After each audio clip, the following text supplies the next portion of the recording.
پر توجہ کیجیے گا۔ امام حسن کا یہ وصیت نامہ میں منتہی الاعمال سے آپ کے سامنے پڑھ رہا ہوں، شیخ عباس قمی علیہ رحمہ کی بہت مشہور کتاب ہے۔ اس کا اردو ترجمہ محسن قوم جناب علامہ صفدر حسین نجفی صاحب نے بہت پہلے کیا تھا، یہ اویلیبل بھی ہے باہر بھی، اگر آپ بک سٹالز پر دیکھیں تو آپ کو مل سکتا ہے۔ اس کی جو پہلی جلد ہے اس کا صفحہ نمبر 279 پیج نمبر 279، اس پر یہ وصیت نامہ آپ کو امام حسن کا ملے گا۔ اس وصیت نامے کے اندر امام حسن نے ایک واقعہ ہے، اس کے ذیل میں کچھ وصیتیں آ رہی ہیں۔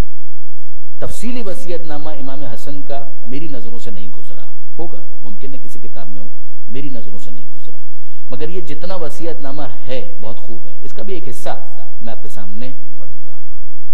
یہ وصیت نامہ جس واقعے کے ذیل میں اس میں ہو کیا رہا ہے، ایک شخص آتا ہے، کتاب احتجاج میں روایت ہے کہ ایک شخص امام کی خدمت میں حاضر ہوا اور کہنے لگا، سنیے اے فرزند رسول، آپ نے ہماری گردنیں خم کروا دی۔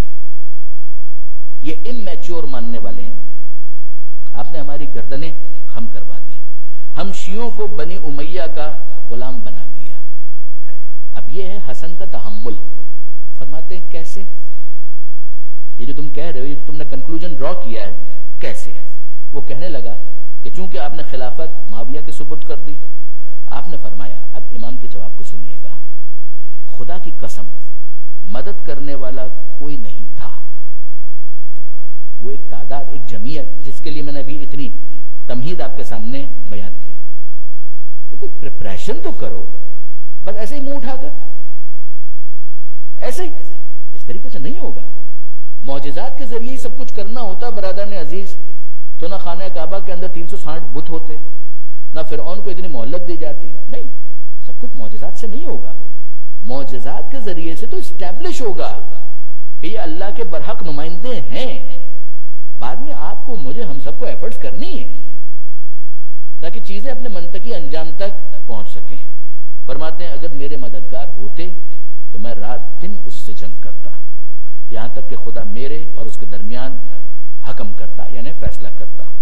لیکن میں نے اہل کوفہ کو پہچانا، ان کا امتحان لیا اور میں سمجھ گیا کہ یہ لوگ میرے کام کے نہیں، ان کے عہد و پیمان میں وفا نہیں، ان کی گفتار و کردار پر اعتماد نہیں، ان کی زبان میرے ساتھ اور دل بنی امیہ کے ساتھ ہے۔ حضرت یہ بات بیان کر رہے تھے کہ اچانک آپ کے حلق سے خون آیا، آپ نے تشت منگوا کر زمین پر نیچے رکھا، پے در پے آپ کے حلق مبارک سے خون آتا رہا، یہاں تک کہ وہ تشت خون سے پر ہو گیا۔ راوی کہتا ہے میں نے عرض کیا اے فرزند رسول یہ کیا ہے؟ فرمایا معاویہ نے زہر بھیجا تھا جو مجھے پلا دیا گیا، میرے جگر تک پہنچ چکا ہے، یہ خون جو تم تشت میں دیکھ رہے ہو یہ میرے جگر کے ٹکڑے ہیں۔ میں نے عرض کیا کہ آپ علاج کیوں نہیں کرواتے؟ آپ نے فرمایا کل آپ نے روایت سنی تھی 6 مرتبہ کے بعد 7 مرتبہ، 7ویں مرتبہ یہ ہے، اس سے پہلے 2 مرتبہ مجھے زہر دیا گیا، اس کا علاج کیا، یہ تیسری مرتبہ ہے کہ جو قابل علاج نہیں۔ صاحب کفایت الاثر سند معتبر کے ساتھ جنادہ بن امیہ سے روایت کرتے ہیں کہ میں امام حسن کی اس بیماری میں کہ جس میں آپ نے رحلت فرمائی حاضر ہوا، میں نے دیکھا کہ آپ کے سامنے تشت رکھا ہے، آپ کا جگر ٹکڑے ٹکڑے ہو کر اس میں گر رہا ہے۔ میں نے عرض کیا مولا آپ اپنا علاج کیوں نہیں کرواتے؟ آپ نے فرمایا اے بندہ خدا موت کا کس چیز سے علاج کیا جائے؟ میں نے کہا انا للہ و انا الیہ راجعون۔ تو آپ میری طرف ملتفت ہوئے اور فرمایا کہ رسول خدا نے ہمیں خبر دی ہے کہ آپ کے بعد 12 خلیفہ اور امام ہوں گے، جن میں سے 11 سب کے سب تلوار یا زہر سے شہید ہوں گے۔ بس آپ کے قریب سے تشت اٹھا دیا گیا، حضرت کی آنکھوں میں بھی آنسو آ گئے۔ میں نے عرض کیا فرزند رسول مجھے کچھ واعظ اور نصیحت کریں، یہاں سے میں چاہتا ہوں میرے نوجوان دوست خاص توجہ کریں۔ آپ نے فرمایا استعد للسفر کا وحصل زادک کا، دیکھو سفر درپیش ہے، اس کی تیاری ابھی سے کرو، زاد سفر ابھی سے حاصل کرو قبل حلول اجلے، اس سے پہلے کہ وہ دائی آ جائے پکارنے کے لیے، اس سے پہلے اپنے اس سفر کے لیے انتظام کر لو، ورنہ ایبرپٹلی کرنا پڑے گا، اس موقع پر کر نہیں پاؤ گے۔ اب سنیے، فرماتے ہیں جان لو کہ تم دنیا کو طلب کرتے ہو اور موت تمہیں تلاش کرتی ہے۔ جو دن ابھی نہیں آیا اس کے غم اور اندوہ کا بوجھ اس دن پر نہ ڈالو جس میں تم اس وقت ہو۔ ایک ہے پلان کرنا اور ایک ہے اسی کے لیے اپنی جان ختم کر دینا۔ یہ نہیں، پلان کرو مگر یہ نہ ہو کہ تمہارا کل ہم و غم بس یہ دنیا، کل پرسوں ترسوں، پھر 1 سال آگے، 10 سال آگے، 25 سال آگے، 50 سال آگے۔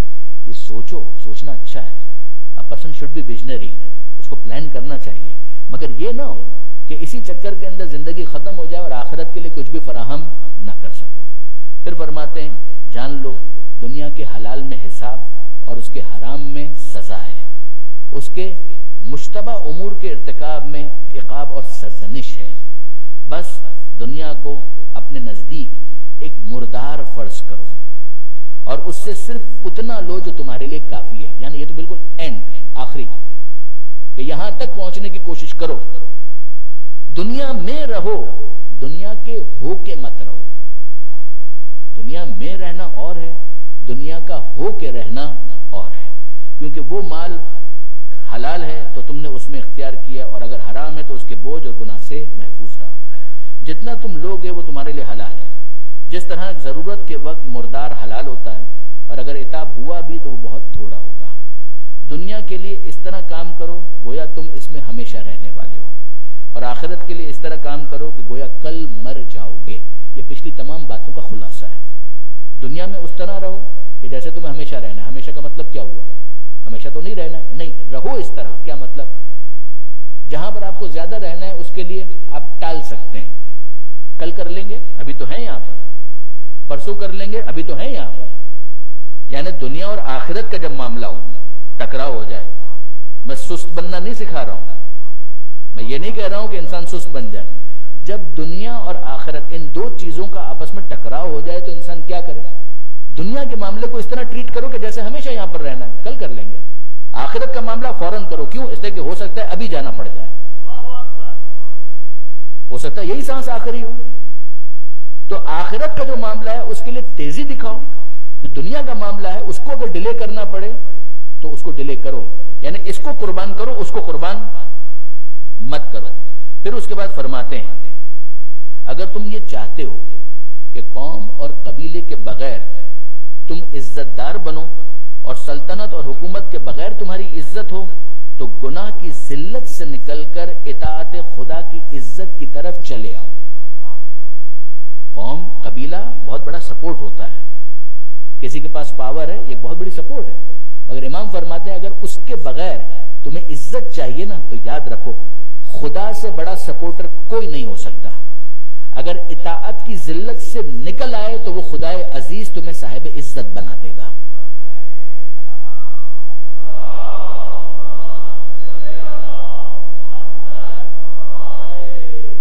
اس قسم کے مواعظ، باتیں، نصیحت امام کر رہے تھے، یہاں تک کہ آپ کا سانس رک گیا، رنگ زرد پڑ گیا۔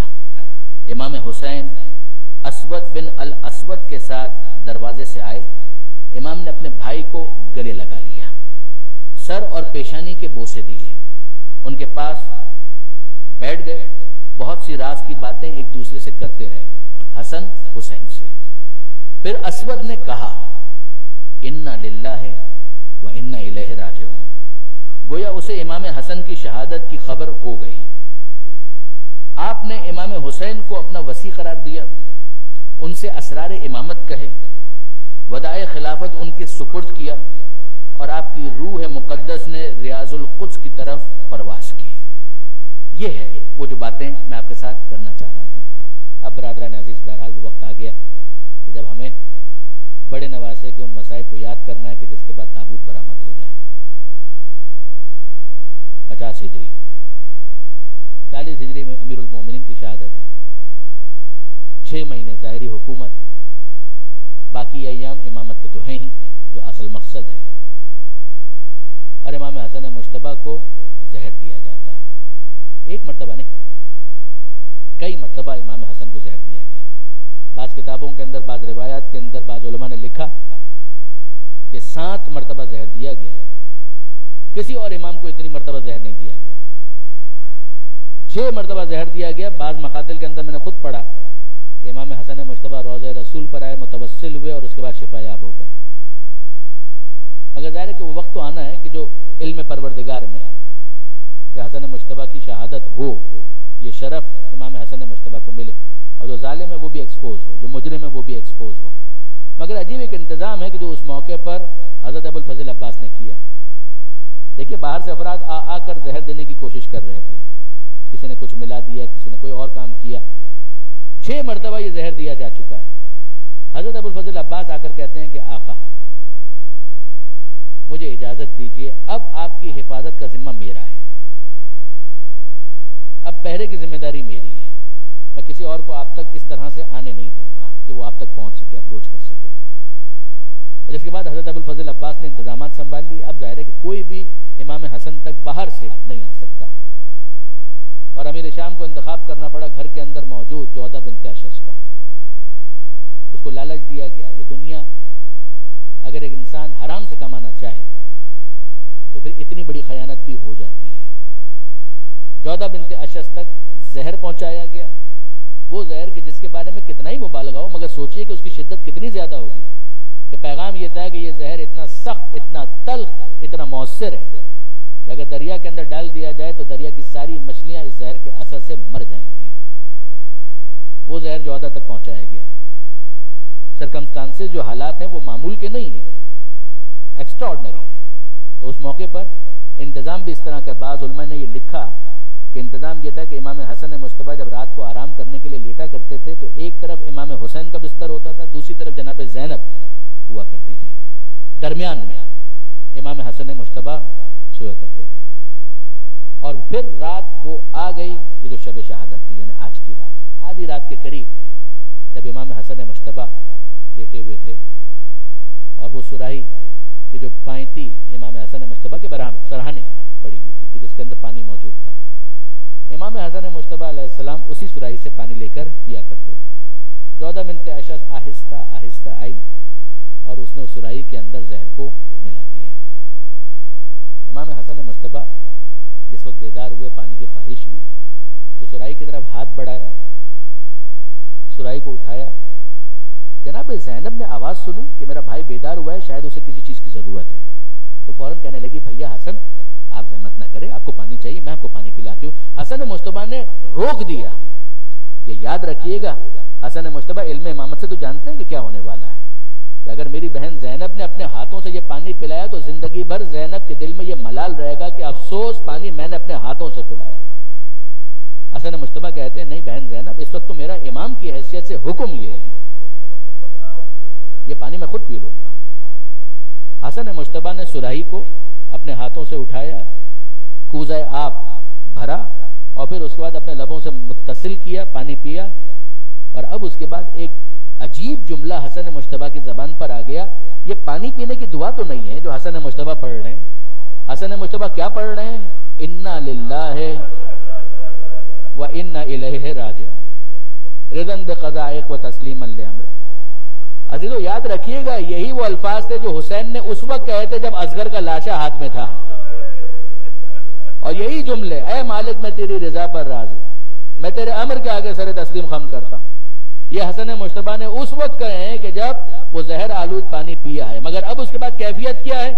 ایک طرف وہ کوزہ گرا، دوسری طرف حسن مجتبیٰ بستر پر گرے، اور تیسری طرف حسن کے جگر کے ٹکڑے کٹ کٹ کے لگن میں گرنا شروع ہوئے۔ جناب زینب دیکھ رہی ہیں، حیران، پریشان، فریاد، ماتم۔ حسین مظلوم آگے آئے اور کہنے لگے ارے بھیا یہ کیا ہوا؟ حسین کی کیفیت یہ تھی کہ سر پر امامہ نہیں تھا، پیر میں نالین نہیں تھے، اور کہنے لگے بھیا یہ کیا ہوا؟ آپ کو معلوم ہے حسن مجتبیٰ کا جواب کیا تھا؟ حسن مجتبیٰ کہنے لگے کہ بھیا جو بھی ہوا ویسا تو کچھ نہیں ہوا جو تیرے ساتھ ہونے والا ہے۔ لا یومک یومک یا ابا عبداللہ، وہ دن جو تجھے دیکھنا ہے اے میرے بھائی حسین، وہ دن تو نہ پہلے کسی نے دیکھا اور نہ بعد میں کوئی دیکھنے والا ہے۔ جو بھی ہوا بہت کم ہوا۔ اور پھر اس کے بعد جگر کے ٹکڑے تو کٹ رہے ہیں۔ حسین سے بھی کچھ وصیتیں کی اور پھر اس کے بعد کہتے ہیں زینب ذرا ایک کام کرنا، فروا کو بلانا، فروا کو بلانا۔ اب جناب فروا جب آئی ہیں تو اکیلی نہیں آئی ہیں، ان کے ساتھ 13 مہینے کا قاسم بھی موجود ہیں۔ اور اس موقع پر حسن مجتبیٰ نے یہ کہا، اے فروا اس بچے کی حفاظت کرنا، اور یہ تعویذ ہے اس تعویذ کی بھی حفاظت کرنا۔ اس وقت بھی حسن مجتبیٰ کو کربلا کا خیال ہے کہ میرا قاسم میرا نمائندہ بن کر میری طرف سے میرے بھائی حسین پر اپنی جان قربان کر دے۔ زہر کا اثر بڑھتا چلا گیا، اور پھر اس کے بعد وہ وقت آیا کہ جب حسن مجتبیٰ نے یہ کہا، السلام علیکہ یا جدہ، السلام علیکہ یا ابتا، السلام علیکہ یا امی، اے نانا رسول خدا میرا سلام قبول کیجئے، اے بابا علی مرتضی میرا سلام قبول کیجئے، اے میری ماں فاطمہ زہرا میرا سلام قبول کیجئے۔ جناب زینب پریشان ہو کر کہتی ہیں، اے بھیا حسن کس کو سلام کر رہے ہو؟ اور حسن کہتے ہیں یہ میرے نانا بھی کھڑے ہیں، یہ میری ماں بھی موجود ہے، یہ میرے بابا بھی موجود ہیں۔ اور بس حسن مجتبیٰ کی روح پرواز کر گئی، اور حسین مظلوم کیا کر رہے ہیں اس موقع پر؟ حسین اور زینب جنازہ حسن کو تیار کرتے ہیں۔ حسن کی وصیت حسین کے ذہن میں ہے، جنازہ تیار ہوا، مگر عزیزوں عجیب بات یہ ہے کہ تاریخ کا پہلا اور آخری جنازہ ہے جو گھر سے گیا ہے۔ زینب تو بین کر کے رخصت کر رہی ہے، واہ حسنہ کہہ کر ماتم کر رہی ہے، مگر جنازہ رخصت ہو گیا۔ زینب سمجھ رہی تھی کہ اب تنہا ماتم کرنے کا وقت آ گیا، اب تو بھیا حسین دفنا کر جب واپس آئیں گے تو بھائی اور بہن ایک دوسرے کو پرسا دیں گے، مگر یہ تاریخ کا پہلا جنازہ جو گھر سے گیا ہے دفن ہوئے بغیر واپس آیا۔ اور جب دفن ہوئے بغیر وہ جنازہ واپس آیا ہے تو جناب زینب نے دیکھا کہ وہ جنازہ تیروں میں چھپا ہوا ہے، تیروں میں وہ جنازہ، وہ تابوت تیروں میں چھپا ہوا ہے۔ 70 تیر حسن مجتبیٰ کے جنازے پر تھے۔ زینب سوال کرتی ہے، بھیا حسین یہ کیا ہوا؟ ارے بھیا کے جنازے کو تدفین کے لیے لے کر گئے تھے، یہ واپس کیسے آ گیا؟ حسین کہتے ہیں زینب باقی باتیں بعد میں، پہلے تو ذرا مل کر یہ تیر نکال لیں تاکہ پھر ماں کے پہلو میں لے جا کر بقیہ میں اپنے بھائی کو دفن کر دوں۔ دونوں بھائی بہن بیٹھ گئے اور ایک ایک تیر چننے لگے، روتے جاتے ہیں اور تیر چنتے جاتے ہیں۔ مگر عزیزوں زینب کو یہ منظر 11 محرم کو بہت یاد آیا، 11 محرم کو بہت یاد آیا، جب رخصت ہو رہی تھی کربلا سے، حسین کے لاشے پر آئیں اور آ کر یہ کہنے لگے، بھیا حسین زینب شرمندہ ہے، زینب تجھ سے شرمندہ ہے، کل بھائی حسن کا لاشا تھا، جنازہ تھا، تابوت تھا، میں نے اپنے ہاتھوں سے تیر نکالے تھے، بہن شرمندہ ہے۔ اے بھیا حسین تیرا جسم تیروں میں چھپا ہوا ہے، میں تیر نہیں نکال سکتی، زینب کی مجبوری کا احساس کرنا، میرے ہاتھ